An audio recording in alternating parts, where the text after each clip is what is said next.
Hello and welcome to part 6, the concluding part of the series I've been sharing for the past few days, Managing Crisis.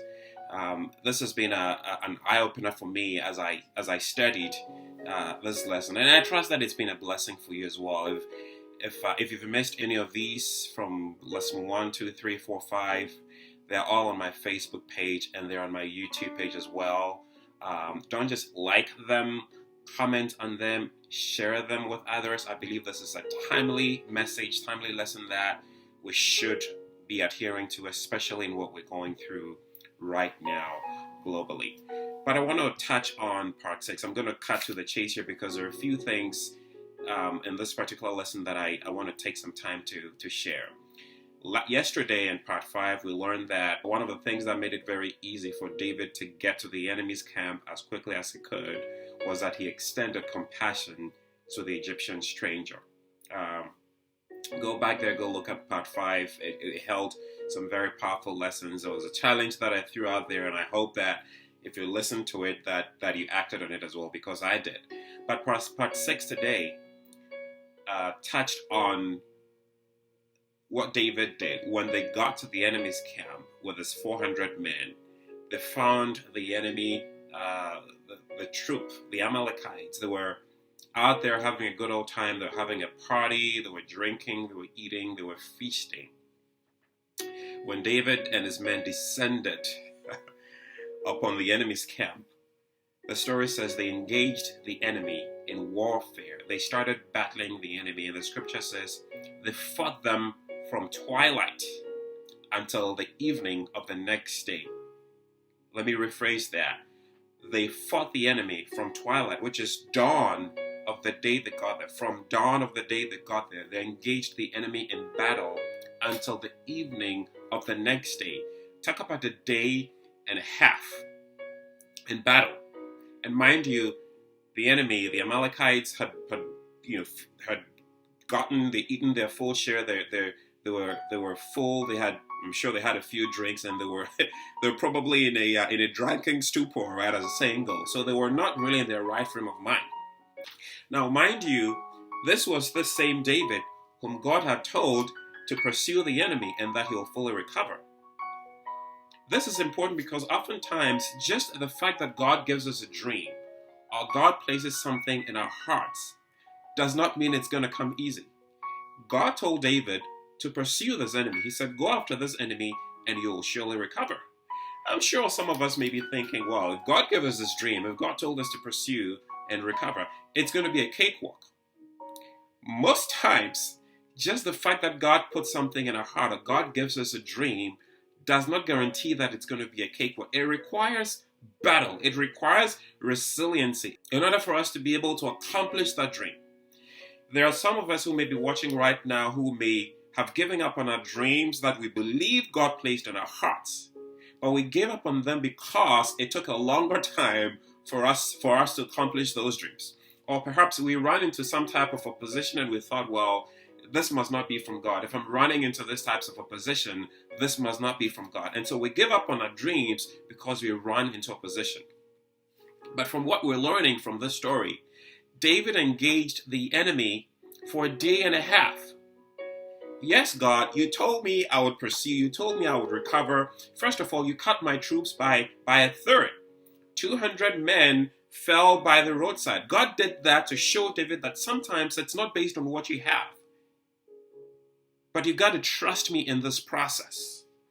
So here's a message for someone who is watching right now, who may be on the verge of giving up on your dreams because it's taking you a little longer, or because you're running into some type of opposition. Don't give up.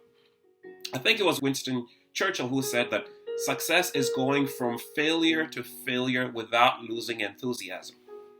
So if you're watching this right now, this final part of this Managing Crisis series, and you're at the point where perhaps maybe this crisis have dealt you a few blows and you're like, God, I'm done. I can't do this anymore. I'm tired. I thought you were the one who gave me this dream. I thought you're the one who promised that you'll be with me through this. I can't go on anymore. Friend, don't give up. The battle may be tough. It may be hot. The heat may be intense. but don't give up. You're closer to the end of it than you think. David and his men engaged the enemy from twilight, from dawn of the day they got there until the evening of the next day. And the Bible said they overcame the enemy. They recovered every single thing, every possession. They took back their wives, they took back their kids, they took back their possessions, every single thing. There were 400 men left and they escaped on foot because they couldn't stand David and his team anymore. Don't give up. Your life may be on the line. Your family may be on the line. Your job may be on the line. Your marriage may be on the line. Your finances may be on the line. Your children may be on the line. Don't give up because the battle is intense. Don't give up because it's taking you a longer time than you thought it would. Stay until the end. Stay in this fight. Stay in this fight. Do not give up.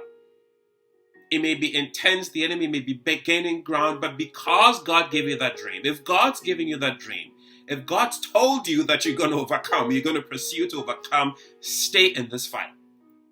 If He called you, He's going to equip you. He's going to give you everything you need to overcome this enemy.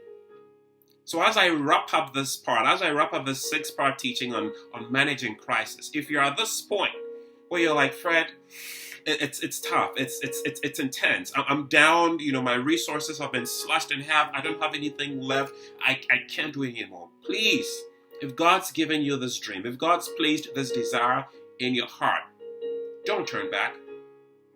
Rest if you must, but don't you quit. Don't quit on yourself. You will overcome. You will overcome. You will pursue and you will overcome. Maybe someone listening to this message needs to hear this right now. Don't give up on your dream. Pursue in that fight. It may be taking you a day and a half to fight this fight. You may have thought it was going to take you 20 minutes because God told you that you're going to overcome, and it's taking you longer. Stay in this fight and you will overcome. Pursue everything that the enemy may have taken from you. It may be your peace of mind. It may be your family. It may be I don't want to repeat myself. Stay in this fight and recover everything that the enemy may have taken from you. Don't give in. Don't give up too quickly. That's the final part I want to end on. Pursue and recover. David and his men stayed in the fight and they pursued, they fought, and they recovered everything.